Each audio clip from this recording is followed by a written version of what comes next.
Can't hear Can you you with hear the me now? music. There you go. Great. Okay, well, thank you all for joining. Just while everyone filters in, I'm just going to do a little bit of housekeeping notes before I pass over to our lovely hosts for today. So as a reminder, this is a think tank. This is a session we host every single month on a different topic led by a teaching artist in a different part of the world each time.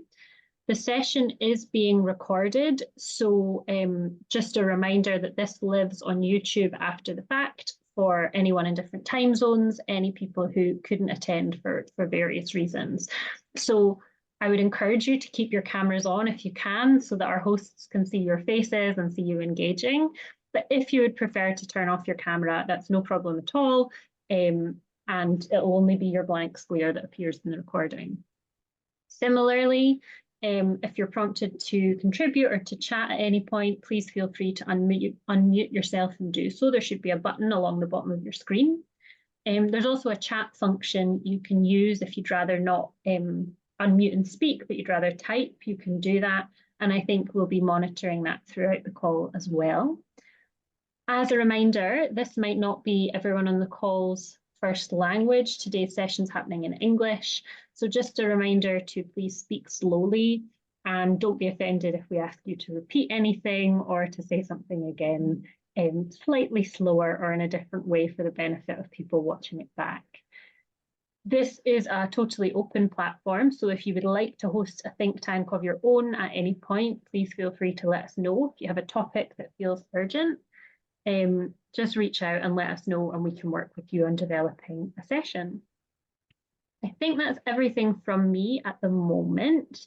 If we have any tech hiccups, if we suddenly all get logged out of Zoom or something, don't panic. I'll just restart the call in the same link and we can all jump back in and pick back up from wherever we leave off. So with that being said, I'll pass over to Eric and subsequently Laura for today's session. So thank you everyone for joining. Thank you, Madeline, and welcome everyone.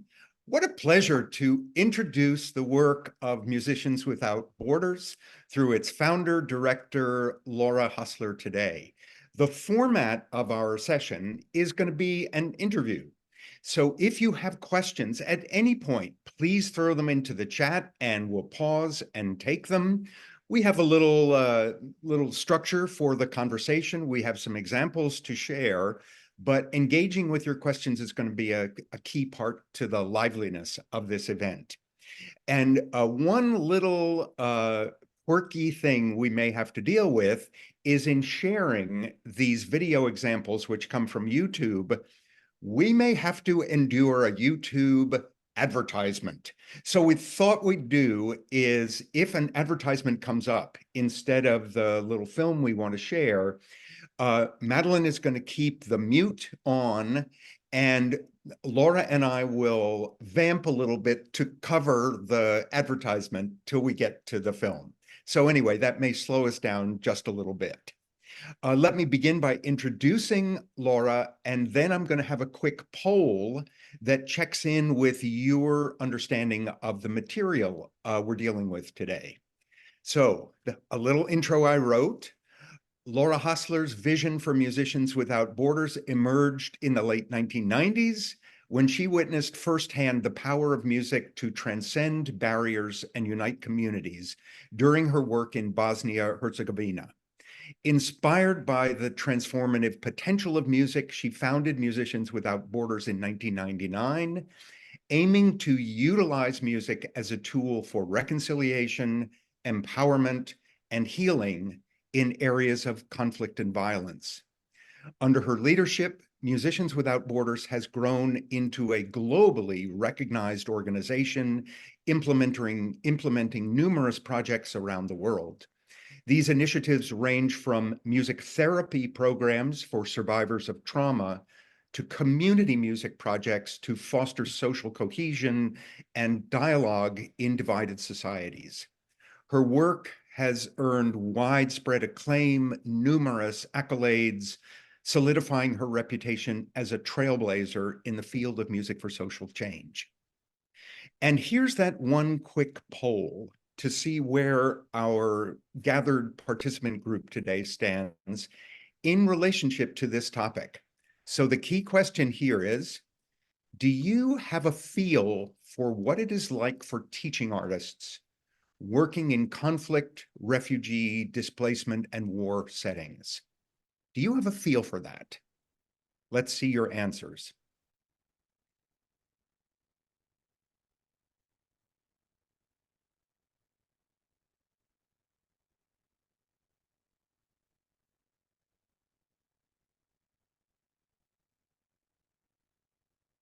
And we'll give it just another 10 seconds for final votes to come in.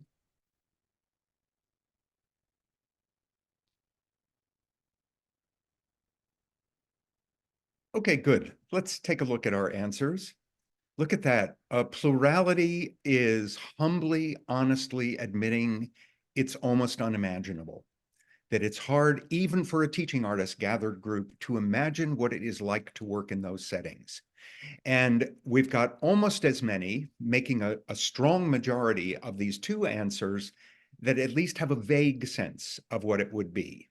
But a significant part, only a very small part of our group gathered today has either direct experience or really a strong feel for what the work in those settings is, which is why we're grateful to have this time with Laura, who can give us a feel for what it's like to work in those extraordinary settings. Laura, hello, and thank you for joining us. And as a first question, I wanted to find out or have you share a little bit about your personal background. We started at your suggestion with a piece of music from the March on Washington, which you attended at age 15. So you began in social impact work in an early age. Is that right? I guess you could say, and thank you, first of all, Eric and Madeline and everyone for inviting me, and very nice to see all of these lovely faces. So welcome from my part. Yeah, well, I grew up in, I grew up outside of New York in a rather unusual setting and background. Both of my parents worked for an interreligious peace organization, Peace and Civil Rights at the time. They worked together with the civil rights movement in the South, which is why I suggested that little piece from the Freedom Singers. And indeed, I did attend the March on Washington in 1963 at the age of 15 with my youth group. Felt like I was part of a huge and wonderful, massive wave of change, which it was, even though there have been many other waves, many of them going in the other direction since, but still important to recognize and remember. And as a college student, university student, I was very much involved in the movement to oppose the Vietnam War and to work for an end to that war.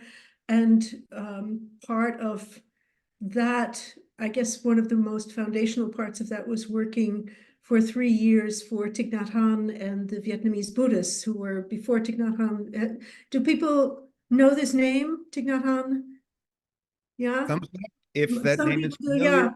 yeah. Zen teacher, Zen master. He died two years ago, almost exactly, I think, and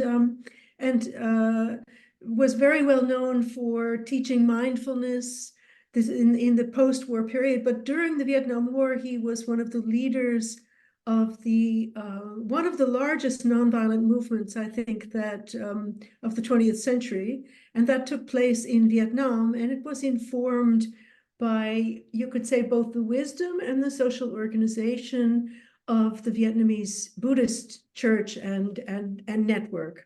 And I had the, looking back at it, amazing experience and great honor of working in his office in Paris for a year when I was 23, and then setting up a representative office for him in the United States, which I ran for 2 years after that. So these were huge influences on me. And the other big influence was, of course, music. And I grew up in a cooperative living community where there were a number of musicians and people taught each other, and parents gave lessons, and classical music and folk music and jazz and everything were all kind of, there weren't any lines between those. And we were singing all the time. And, even as a kid, I led the singing on the school bus back and forth to school. And so these sort of two threads of my life, I was always sort of mainly on the one or the other, either the social action or the music, and usually trying to find ways of combining them. Laura, what was the work in Bosnia-Herzegovina that really was the spark that led to Musicians Without Borders? Well, it wasn't quite that. It was the other way around. It was the war in Kosovo, which we saw from a distance. I've been living in the Netherlands in Europe for most of my life. I didn't tell that, and I had built here a career as a musician, and one of the vocal groups that I led was an a cappella women's group that sang a lot of music from the Balkans, from Bosnia, from Kosovo, also from Eastern Europe, from Turkey, from Bulgaria, Macedonia. Beautiful. I loved sort of the ways in which, in that kind of singing and that kind of folk music, you could hear the influences from East and West coming together. So that fascinated me. And so I performed a lot of that music. I taught it. And at a certain point, and this is probably what you're referring to, during that war, I was asked by the city that I live in to perform a war memorial concert. Now, in the Netherlands where I live, that's an annual event, traditionally remembering the victims of the Second World War. But there we were, as a world, certainly in Europe, seeing every single day these reports of bombed out villages and refugees and mass murder and concentration camps, at a distance of 2 hours flight from where we were living. And so I thought, yeah, let's sing for the victims of this war. And so we did a concert, and we did folk songs from all of these different regions and places, and we kind of put songs next to each other, also of people who were in conflict, military conflict or others, with each other. And basically the message was, we all sing lullabies to our children. We all sing love songs. All people sing songs of love and loss and mourning and celebration. And it's always the ordinary people who get caught in the crossfire. But we have this fundamental humanity which we share. And that you can hear in people's songs. And that concert was so moving to the audience, but also to the performers. And right after the concert, one of the guys who had played in this little orchestra, who himself was Kurdish from Turkey, said, "Laura, this concert was so amazing. We need to put this concert on a train and send it to Kosovo and stop the war." And it's, of course, an impossible idea, right? I mean, you don't do that. You don't put a choir on a train and send it into a war zone and stop a war. But it was like a kind of I would say, a Zen moment where somebody says something that sparks a process in your head. And I started calling people. And by that time, I'd done enough work in the Netherlands to try to bring people together with music, because Netherlands is a very multicultural country, but also a very divided country. And I had my background in the peace movement and my background in organizing. And I started calling people and say, maybe we could also, as musicians, contribute to processes of peace building, of reconciliation, of connection, by using our music the way we've learned to do so in this situation. And kind of to my surprise, everybody I called, including representatives of 2 international peace movements, said, "Wow, that's a crazy idea, but if you're serious about it, I'll help." Wow. And, funny enough, the organization where I ended up with my little initiative was the same one where both my parents had worked for most of their professional lives. But then their international secretariat, that was the Fellowship of Reconciliation. So they brought us in, and we started just all as volunteers. Now, and within a couple of months, we'd raised enough money to not to send that concert to Kosovo, but to send ourselves out to the refugee camps where about 6,000 refugees from Kosovo were being temporarily housed. And, you know, we performed a little scared because who were we, you know, singing other people's music. And then to our absolute delight, they loved it because it was like a kind of recognition, and it was kind of paying respect to their culture and something other than just experiencing horrible things and only having an identity as a victim. So it was a kind of way of honoring. And we, you know, somebody heard about it who was wonderful with children. And he said, I'll come along. And he did workshops for children and got children to sing and dance. And a couple of other people, we heard that there were some musicians among the refugees. And our accordion player said, well, I have a second accordion. I'd be glad to give that away. And our violinist said, I have a second violin. I can give that also. And so we started, you know, passing on instruments to refugees who had lost them. And when they discovered that they were actually being given these instruments, not just loaned, but they could keep them, and we saw how much that meant for those musicians, well, that was the beginning of what finally became what we call our instrument fund. So everything kind of started there. And then another month or so later, I was doing a concert with another choir of mine, and somebody came up to me who was organizing it, and she said, this is exactly the spirit of the music. Your music has the same spirit as our work in Bosnia. Could you come and perform at the opening of a new center for children? So within half a year, we were in Bosnia. And there we found our way to a refugee camp where there were people from Kosovo in the mud, in tents, in December, in the rain. And we made music and we invited children, and you know, so it was this kind of, it happened, you know. And I still had 2 half jobs and 3 choirs, and you know, just kind of finding our way. But one thing did actually really lead to another. What an organic and serendipitous story for the beginning.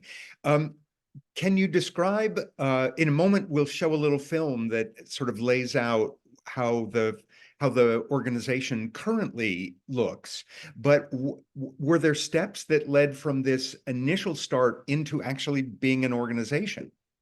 Yeah, well, we were officially already an organization. Somebody else had started something called Musicians Without Borders and registered and had all the paperwork, but then they hadn't done anything with it. And when they heard about us, they gave us their legal form, you could say. But I think that what I hear in your question, that to me is sort of maybe the most interesting step in moving from a bunch of musicians who go somewhere and try to meet up with other musicians and do nice things with people, which is what we were doing. And we were bringing musicians that we met, we were bringing them to the Netherlands and touring together, doing concerts together.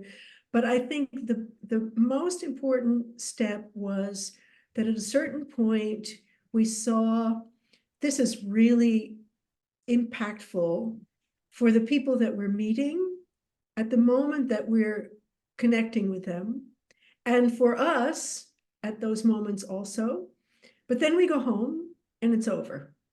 So could we think of a way that could, first of all, what we had learned, of course, because we didn't know very much about that region, but we had learned to listen to people and to ask questions and to learn from what people in these regions at that point had to share with us.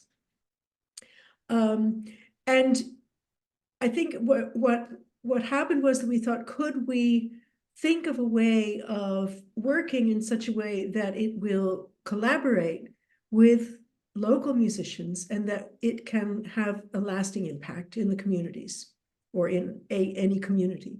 And just at that time, coincidentally or not, serendipitously perhaps, a young woman contacted us, and she had worked as a volunteer. She was a musician, and she had worked as a volunteer for a few months in Srebrenica in eastern Bosnia, Srebrenica is, for if you don't know, this was one of the infamous genocides of 20th century history, 1995.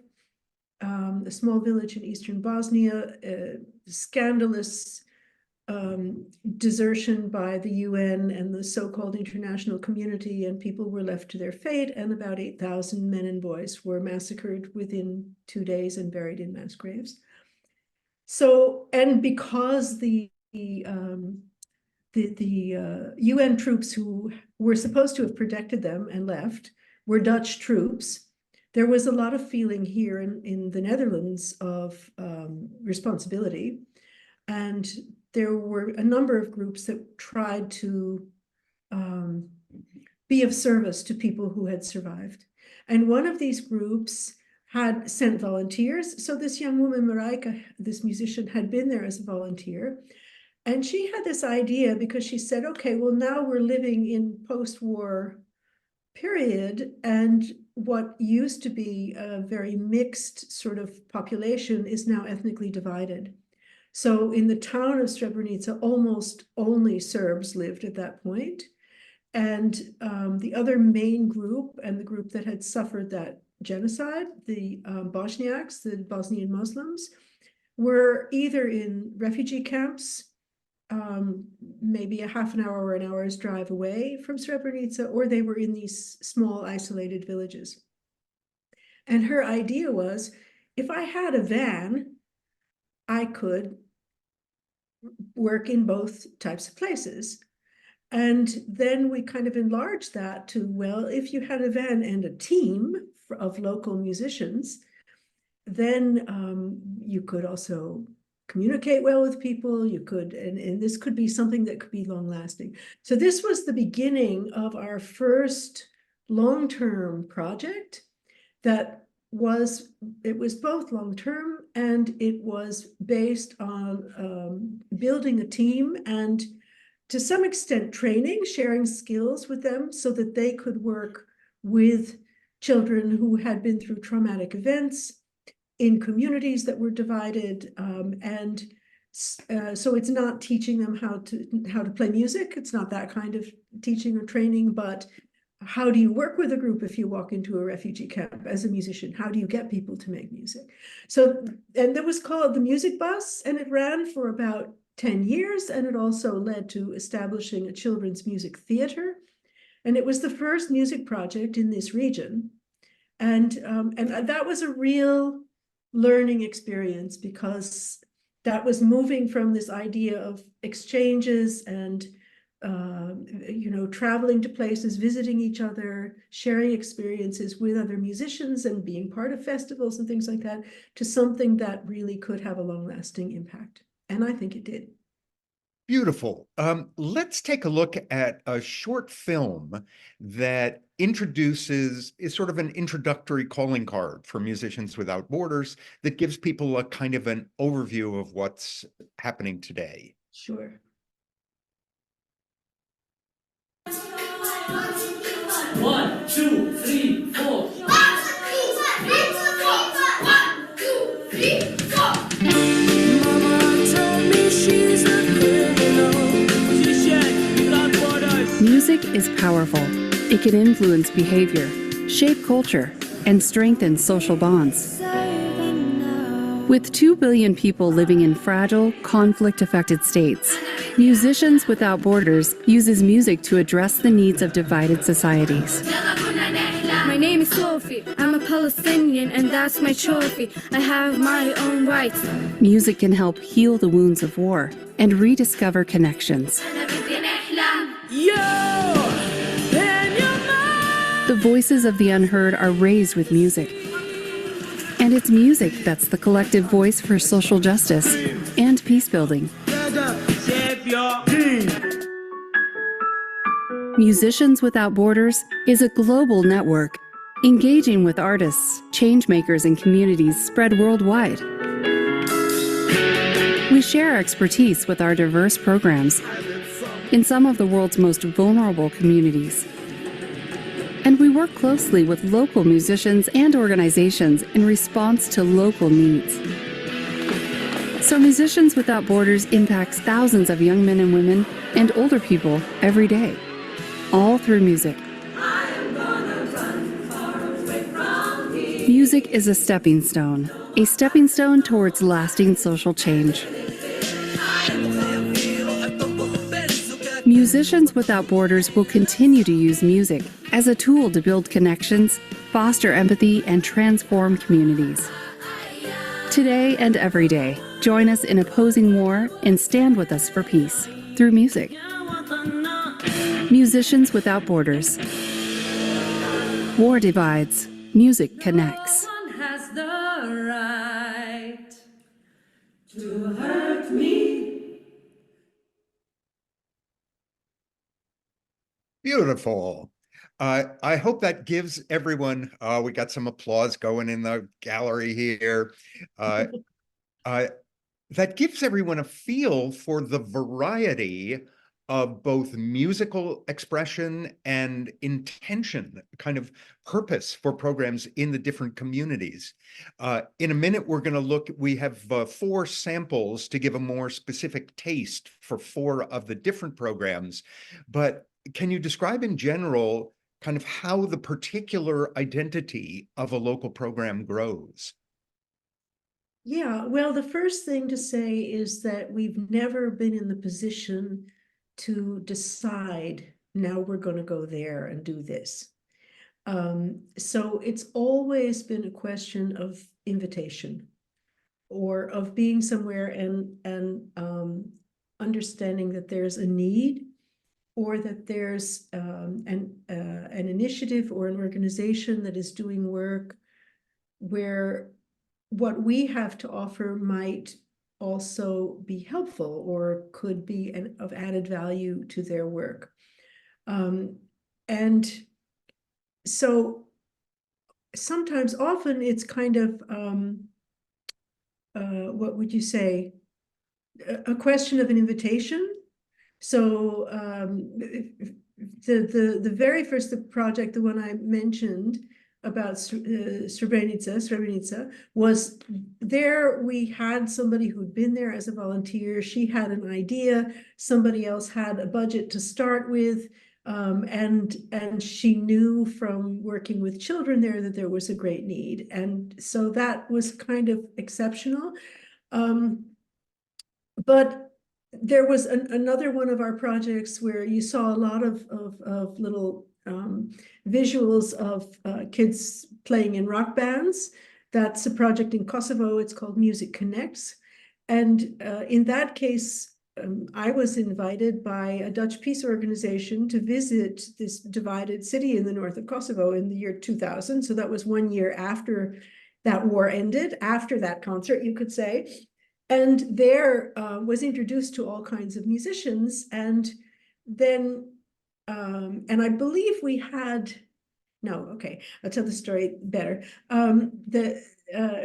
We, among other, nobody had music, or music schools were all closed, and instruments were all broken, and it was post-war, everything was gone in terms of music. But we met a number of rock musicians who told us about the history of their town, where before the war, especially rock music, for one thing, had been the critical independent voice of the youth. And for another thing, that scene had been interethnic, and they missed it. And they also said that there were a lot of young people in the town who would like to become rock musicians. And rock music, as a voice of the youth, had been very much repressed by the nationalism of those Yugoslav wars. So there was a request. And then we started working with local organizations and looking for ways of doing this, and working with this Dutch peace organization. And could we put this together? But there was always sort of listening to what that need was. And in a totally different situation, 2 of our trainers were traveling in Africa, and they ended up in Rwanda because they knew somebody who was there. They were introduced to an amazing doctor who had set up a center for people living with HIV/AIDS.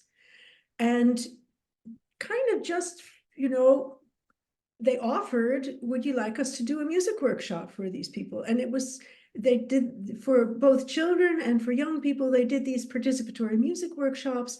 And the woman who was the head of the organization said, well, couldn't we make this a program? Couldn't we do this collaboratively? And then one of them went back. We found a little money. We scraped around. One of them went back and sat for a couple of weeks with a group of young people and asked them, what would you like to be able to do? How could we put this together? So that kind of process, I think we've gotten better at that kind of process over the years. Maybe formalized it a little bit at some points, but the principle is always responding to a need, responding to an invitation, and co-creating with the people who have invited you, and seeing what we can do to respond to this situation. And that's why they're all so very different. Right. I'm hearing for all of us to take note that key pieces were invitation, a kind of patient research to really hear what the need is, what the local opportunities and assets are. Opportunity, there's something about right timing and something about connected people, that individuals who were there and had some stake in what could happen. Let's visit 4 of the programs, and we're going to just show a slice of these. Those who want a full film festival, go to the website. We will put the link in the chat, but we're just going to show a minute or so of 4 different programs to give you a sense of the range of the different programs. And this is where we may encounter an advertisement to chat over.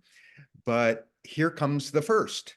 And Laura, if there's something you want to introduce quickly between them, just jump in. So, well, okay, or so should I just say this first one is about that rock music school in Kosovo that I mentioned. Great.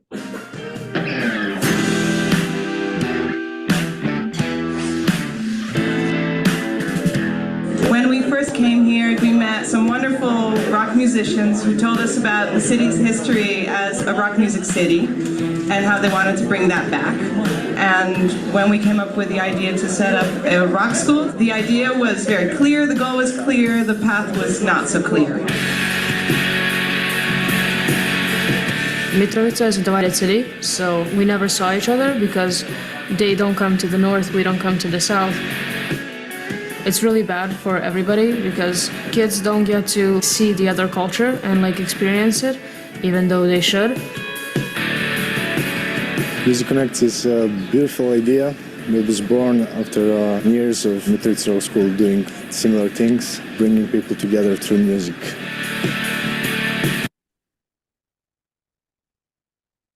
Beautiful, thank you. So that gives a little feel of using rock music as bringing together a divided city, and clearly some passionate musicians guiding that work. Madeline, here's the second one.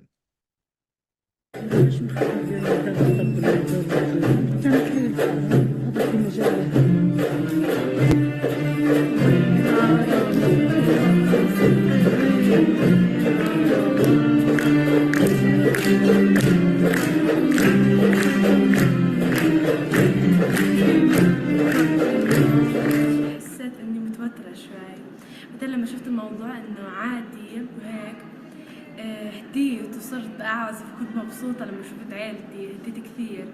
ولما شفت انه كل اشي يعني كثير حلو ومنيح، وكل الناس كانوا مبسوطين وكانوا يزقفوا، كثير انبسطت انا انه لما شفت الناس بتفاعلوا وهيك، كانوا كثير حلو.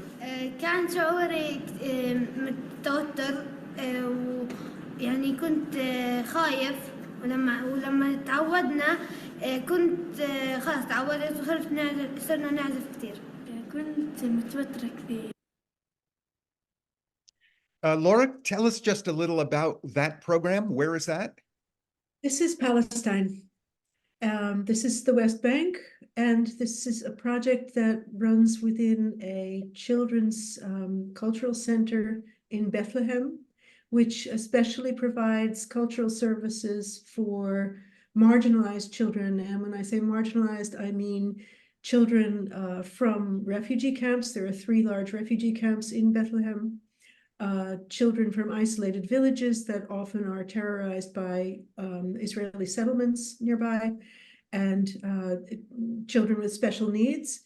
And children receive everything there is free for them. And in this program, they get music lessons on mostly Arabic instruments, the oud, the ney, Arabic percussion, the kanun, and also violin.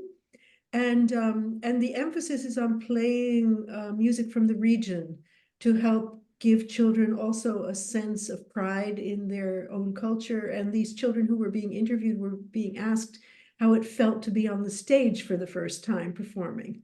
So there's a kind of a pride there at this point because of the current horrors going on. Yeah, they're still running as often as they can. They need to close sometimes when there are national strikes or days of mourning. But what it's trying to do at this point mainly is just to give these children a feeling of safety a couple times a week and a feeling of, you know, being able to concentrate on something that they're doing together. Beautiful. Let's take a third trip.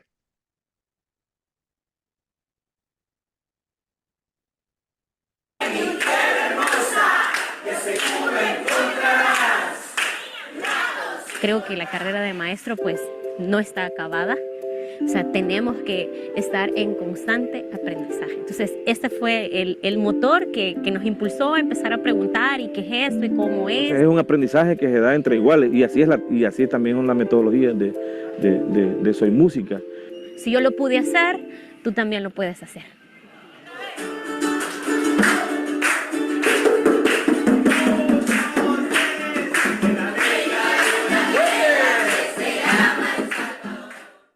Y este año incorporamos la red de Soy Música.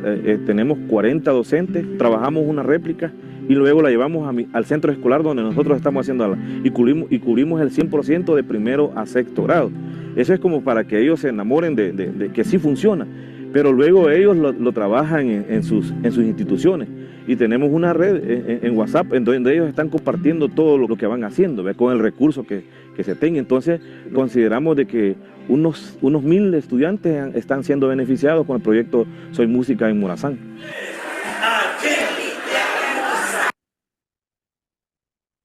Beautiful. And Laura, so Soy Música in El Salvador, how did this come to be? Well, this was kind of exceptional for us. It just so happened I had been asked to do a keynote speech at a conference in Bogota in Colombia, and the director of UNICEF in El Salvador, she didn't even come to the conference, but she saw the publicity and she thought Musicians Without Borders, and she looked us up and she sent an email, and that started a process. And finally, UNICEF El Salvador brought us in as part of their project together with their Ministry of Education to try to lessen the impact of violence, El Salvador, extremely violent country, on children in primary schools. And so what this project did over a period of 4 or 5 years is that we trained about 300 Salvadoran music teachers working in schools. And we didn't train them to play music, we trained them in a didactic approach to working through music to create what we called a space of nonviolence in the music classroom. But we also trained a core team of these to train others. So that is now being rolled out in El Salvador through the Ministry of Education and UNICEF to try to train as many music teachers, but also community workers in this approach, which is basically creating an inclusive approach to music teaching, and which incorporates collaboration and teamwork and listening and giving everybody space. So it's kind of the polar opposite of, you know, the teacher standing at the front of the room with the blackboard and the kids who sing best sitting on the front row. And, you know, that's kind of the the old-fashioned way. So that project, and like I said, it's very exceptional that a big organization like UNICEF invites us and then also covers all the costs and pays for the project. So it was really a wonderful project to be part of. Terrific. Let's visit our fourth program, and a reminder to participants, we're going to have a more open discussion after this. So if you have questions, pop them in the chat.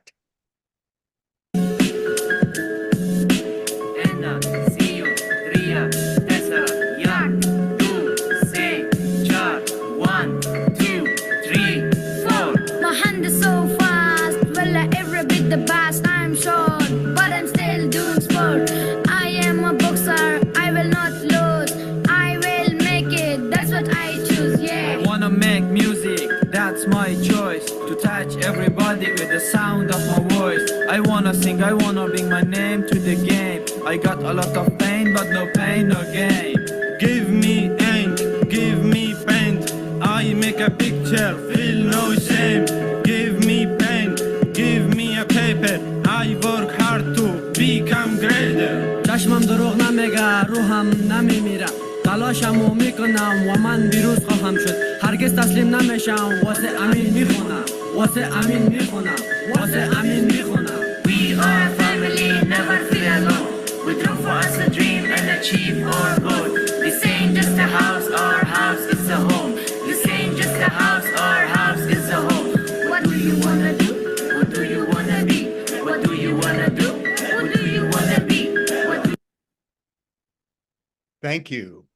So there we are in Athens in a rap program. I have a question for you, Laura. So these are so distinctively different in their different locations. Is there some red thread? Is there some spine that you feel makes them cohere? Yeah, and just to say that this is part of our project working with people in forced migration in Europe.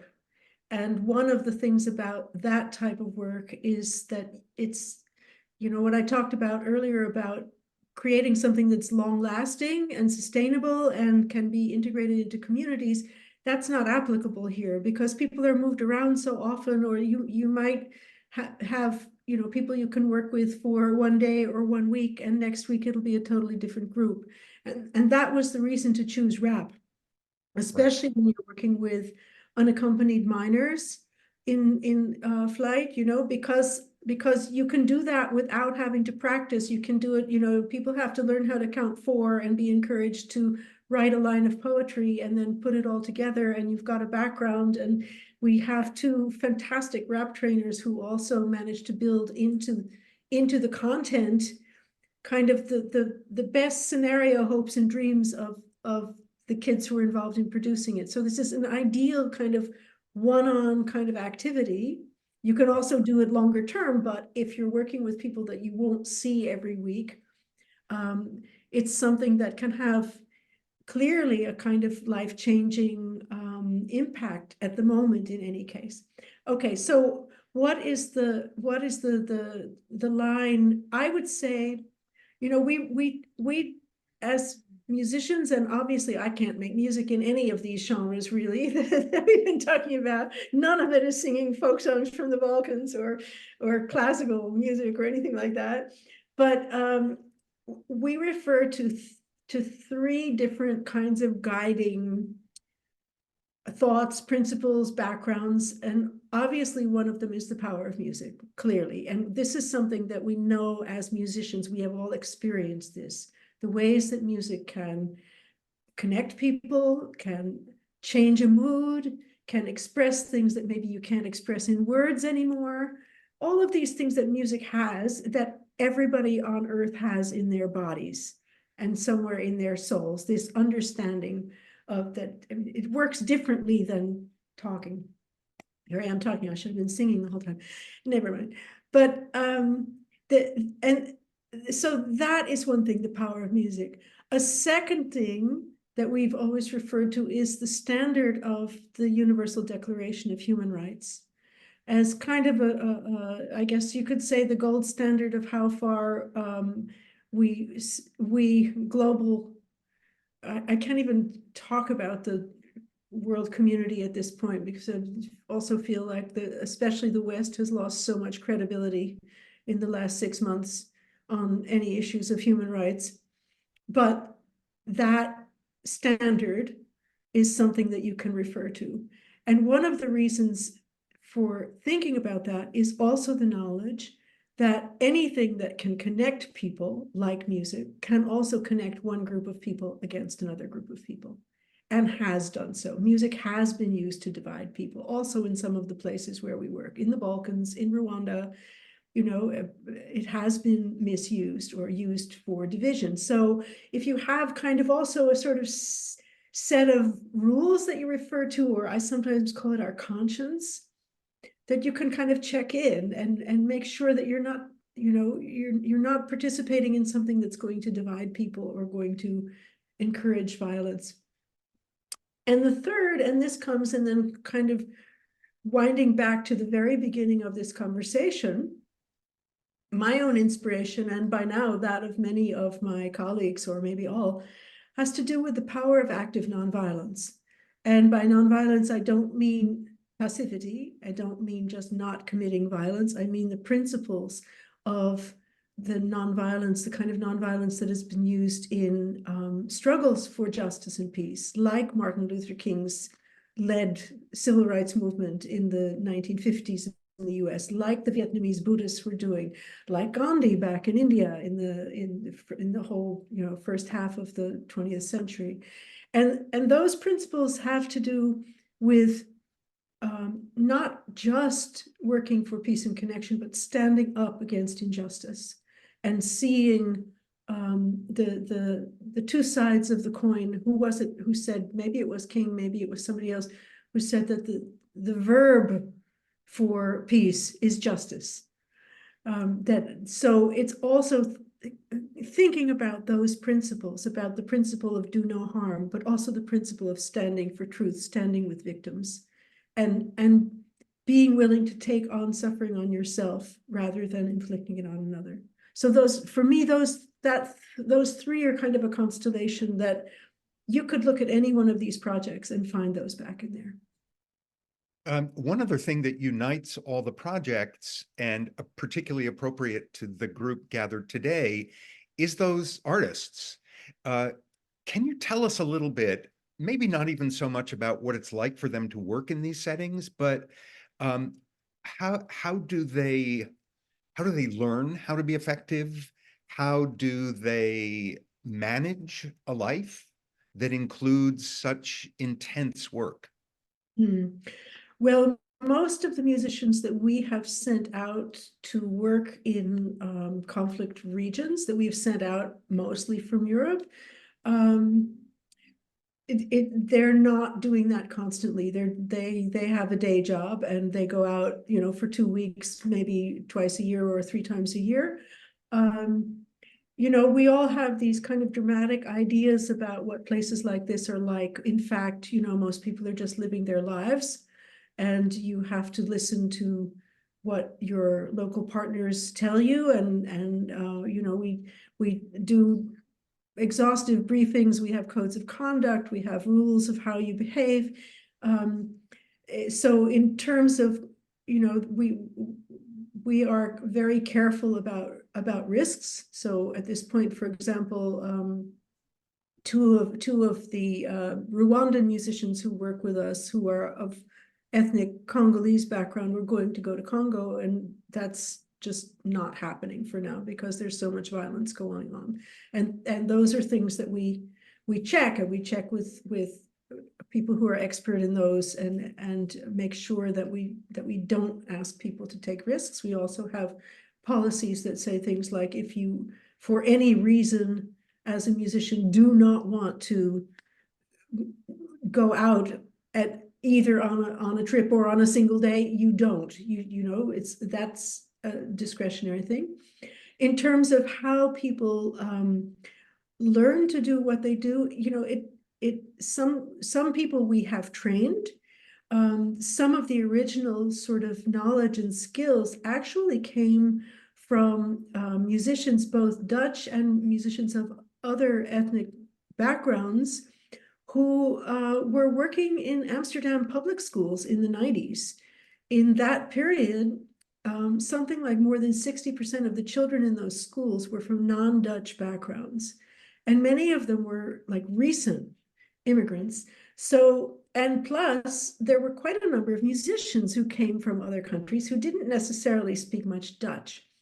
And so quite a lot of approaches were learned or self-taught or learned from others that, for one thing, helped to level the playing field for the children so that the Dutch children didn't necessarily have an advantage on the other children because of speaking the language. So a lot of nonverbal communication, nonverbal teaching. Also things like often working in a circle if you're working with children in a school, because then everybody has a kind of visibility, and finding ways of honoring each child. So for example, starting a session with like singing games where each child introduces themselves and everybody else sings their name back to them, and there are no rules and nobody does it wrong, and it's, you know, so that kind of approach. Also things like call and response teaching. If you are there musicians here? Can people just put up your hand if you? Yeah, we've got some. Yep. Okay. So singing, you know, a kind of call and response song with children is something that works very well. You don't have to read notes, you don't have to read text, you know, and there are many songs from all different cultures, so you're kind of leveling that playing field too.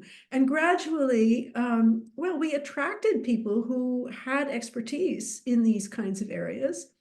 And for a few years, we were running 2 or 3 week-long trainings per year. And out of those trainings came people who had either skills that we didn't have so completely, or they had the same kinds of skills and we needed more people, so we invited them in.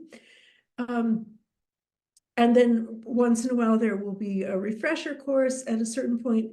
A lot of what we do at this point, if we work on these projects, has really to do with helping people to understand the setting that they're in and how they can respond to different kinds of behaviors that are manifested. So that means kind of a basic understanding of what you could call trauma, but we call it deregulation. And how you can, what kinds of things you can, how you recognize what you're seeing, but also what kinds of things can you use to help re-regulate within a group.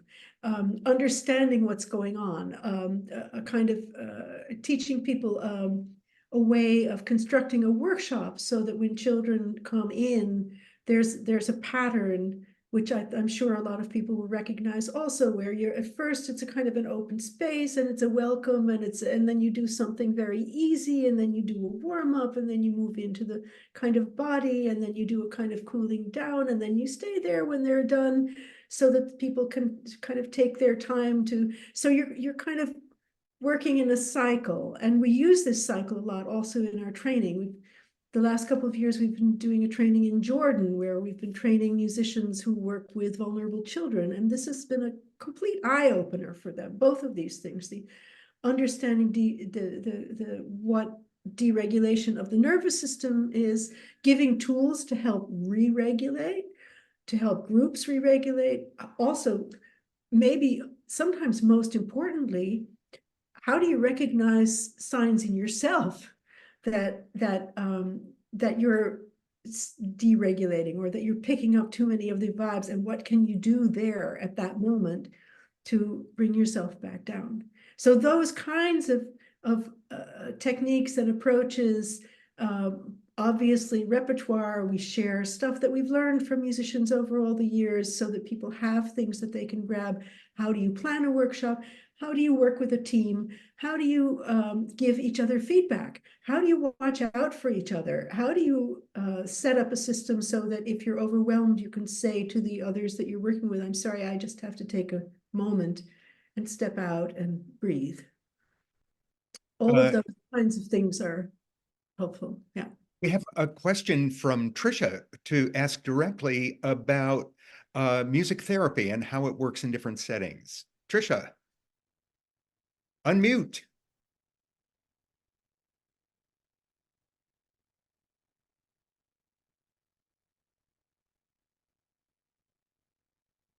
Don't hear you. Can't hear you. Maybe I can read your question. I did There. it. I think I did it. Okay. Hi.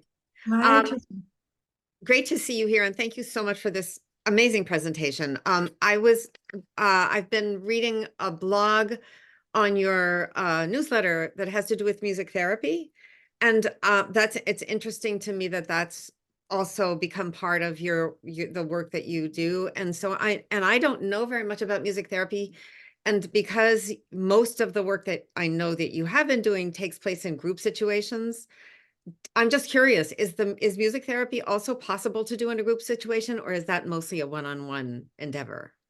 I think it kind of depends on the level of the issues you're dealing with. Right.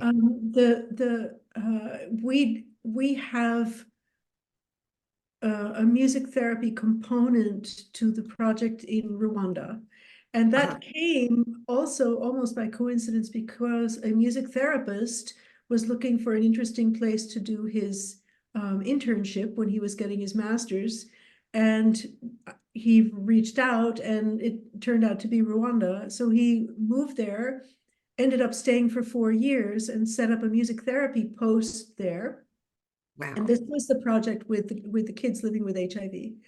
And so often that was one-on-one, but some of so that's still going on now with also with students from music therapy college in the UK.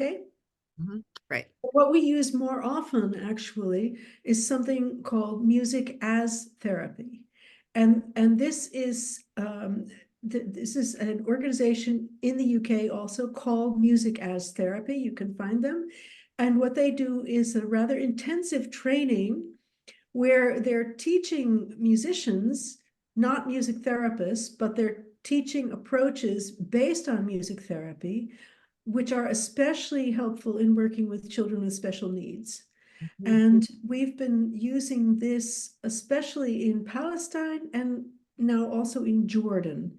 And it's a kind of, I think we train about, through this program, our project manager is now a certified music as therapy accompanist, you could say, guide, mentor. So this is a lot of online teaching and then assignments and then also field work. So working with children in different institutions. People do not become music therapists by doing this training, but they learn some of the approaches that are based on music therapy. And that's more often the case. The actual music therapy, like I said, that is mainly from the project in Rwanda. And I think that blog was written by somebody who's there now. Right. Yeah. Laura, we're just about at the end of our time. I wanted to draw our attention to a question from Jamie. If one was to follow up with you regarding an idea, would the info@mwb.ngo be the best way to contact you? Or the one I'm putting in the chat now. It's going into the chat. All right. Just there Laura. It is. Laura That's at MWB. Direct email for Jamie. Info will get to me eventually, but the Laura is more direct. Beautiful. If I don't respond immediately, have patience or remind me, as Eric can tell you. As I can tell you. And I can also tell you what a pleasure it's been for you to spend an hour unpacking this trove of accomplishment and generosity and work and contribution with us. I know I speak confidently for the rest of the people on this call that we are inspired by the work, we're encouraged by the work, we draw hope from what can be hopeless places from the work. And thank you personally for your time with us and your time with so many. Thank you, Laura. Great pleasure. Thank you so much. And if I may say just one more thing, I saw in that poll at the beginning that many people, as you said, had no idea how you could imagine this or or maybe slightly, but couldn't, you know. And I just want to say that I couldn't either when we started. It was just an idea. And it was an idea that struck a chord, as it were, with a lot of other musicians who recognized something in the core of that they knew. So I would just encourage everybody, when you have a crazy idea, do it. Well, you can see from the parade of thank yous in the chat box, you've uplifted a lot of hearts. And Madeline, do you have a closing comment or so for us? Yes, just a massive, massive thank you to you both. It's always just so rich hearing about the work going on around the world, but this particularly, I think, has struck quite a lot of us in the room today. So thank you for being so generous and sharing your time, practice, projects, all of it. For everyone who joined, thank you for giving up your time and joining one of ITAC's think tanks. I've shared some key links in the chat to ways that you can keep up. Tickets or you can apply now for tickets to ITAC 7, which is our next international conference, which is in New Zealand in September. You can explore our projects at the website, and you can subscribe to keep up to date with next month's think tank and the one after and the one after that. So please do stay involved, be an active member of our community, and I hope that we will see you all next month for another look into practice in a different part of the world. I'm going to leave this call open for about another 30 seconds in case you want to save the chat, take that email address, explore the links, and then I'll end the call for everyone. So just thank you for joining, and I hope to see you all very soon. Thank you.